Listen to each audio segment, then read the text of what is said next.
Hello, welcome to Practice with Polly. Today we're going to make a spice mixture, and I do have it all listed here, and I also have it listed here on this back board, which I'll show you a little bit later.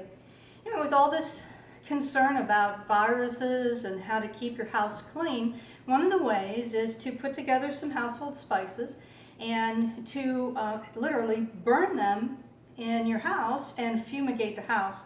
You may have heard of saging, where people take sage and they burn it and they move it around the house, and that's a cleanser. A lot of these herbs are antimicrobial, and one of my doctors, Dr. Kuldeep Solanki, he's from the Jiva Institute. He's a senior consultant at Faridabad, India. And I studied with him for a time, and he put together this recipe, and he gave me my permission to put it together and to share it. And I hope you go to his Facebook page as well. So that's Dr. Kuldeep Solanki. And this is how I'm going to make the spice mixture in order to fumigate my house and keep it nice and clean. By the way, I was concerned that it was friendly to cats and dogs and any indoor pets, and he assured me that this is totally safe for people and for animals. So it's a healthy, holistic way of cleaning the inside air of your house.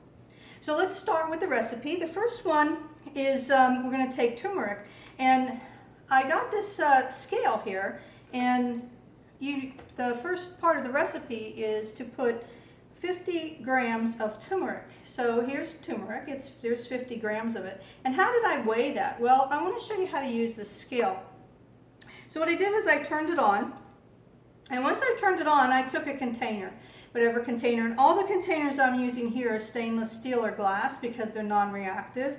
So I took this stainless steel container and I put it on, and it weighs 18 grams. So there's a mode on this scale where you can push it and zero it out, much like how we did when we were putting medical equipment together. We would zero out so we could get patients' accurate blood pressure. So anyways, here we are. We just take that piece of container, zero it out, and then what I did was I poured enough turmeric in there to come to 50 grams. So that's how you would measure 50 grams. So I took the 50 grams, and then the next one is 10 cardamom pieces. So I have cardamom here, and I put that together. Next after that is 10 grams of rock salt. I have that in the next container. And then the next one is clove. So this is 10 grams of clove. So this is whole clove. And then ginger. So I have 20 grams of dried ginger. The next one is asafoetida. Another name for that is hing. It's used in place of garlic. And anyway, so there's our asafoetida. We have mustard seeds, black pepper, and then we have an herb that's optional. It's called guggulu. And I happen to have it at the house, so I'm going to add that to it, but that's optional. You don't have to add that. And then an important part here is camphor. So I actually had to order this. Camphor is a tree, and it's the main ingredient in mothballs. So it has that mothball-y, fresh, almost like Vicks Vapor Rub type of a smell. And there's 5 grams of that in that. So I'm going to put it all together, and notice some of these are in whole form and some of them are powder form. So I'm going to make it into a powdered form. So the whole thing, so I'm going to put the camphor, and I'm going to put it in my NutriBullet. My guggulu is kind of clumpy, so I'm going to stick that in there just to make it nice and powdery. Black pepper, mustard seed, clove, and cardamom. That all goes in my NutriBullet. Make it nice and tight. Grind it up.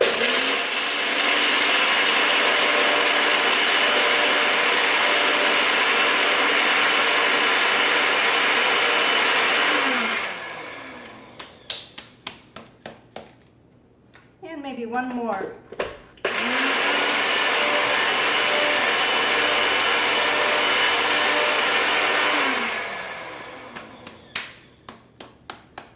Nice. Now I have all that together in this NutriBullet cup, and I'm going to add to that then the rest of the ingredients. So here's my turmeric, my ginger, my asafoetida, and my rock salt. And then just to mix it up, I'm going to run it one more time just to mix it up in there. Now, what you do with this is you place this on a burning coals, and then the smoke of these herbs percolate through the air. Now, one of the trees that Dr. Kuldeep suggested that you burn is neem. Neem tree is really not around my area in South Carolina, but I happen to have some neem, some powdered neem. So this is not Dr. Kuldeep's formula. I'm going to add this to it on my own, and I made 15 grams. I figured I'd split the difference. Most of his ingredients were anywhere between 10 and 20 grams, so I just put 15 of neem powder, and I'm going to add that in there. And then I'm just going to mix it up. So this is just simply to mix it together and unify it.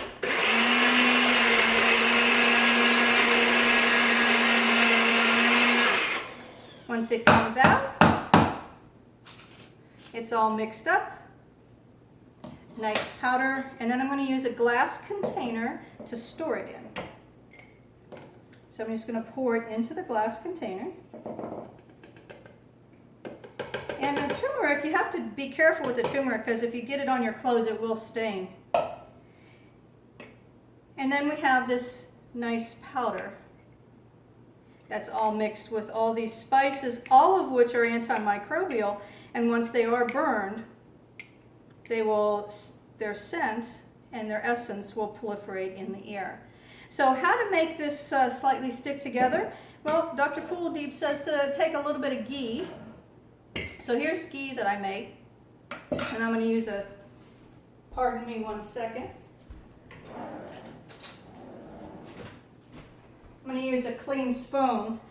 I don't want to contaminate my ghee with that. So anyways, I'm going to take some ghee, and he recommends that you put enough ghee to make it into a dry paste.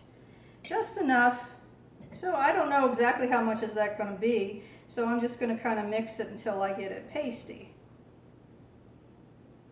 Now if you add more ghee, ghee of course is clarified butter, and any fat will actually burn. So ghee will actually burn in it, and it's used a lot it's kind of like adding oil to a fire, you know, and you get high enough temperature, oil will definitely burn. I think I need just a little bit more in there. Instead of contaminating, I'm just going to pour it. It's warm here, so my ghee is pretty liquid. And if you'd like to make this into a little incense stick, you could add more ghee and then roll it into an incense stick, and then you could just burn it like that. So basically what I got here is I got a dry paste that now I can use to put onto a fire. So in our next video, I'm going to take this paste, 1 teaspoon of it, put it on some hot coals, and burn it. So come on back for round 2 and we'll start a fire.